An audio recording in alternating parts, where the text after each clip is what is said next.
কুমার তুমি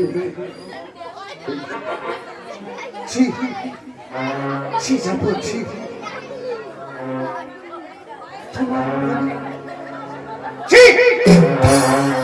ঘৃণা হয় তোমার নিজেকে দেখে আমার ঘৃণা হয়। শুধু তুমি আমার আব্বা জেনে ভরে বলে আমি তোমাকে মাফি করে দিলাম, নইলে নইলে আমার হাতের বন্ধ দিয়ে তোমার মাথাটা করে উড়িয়ে দিলাম। এই সাত তুমি ডাক করো।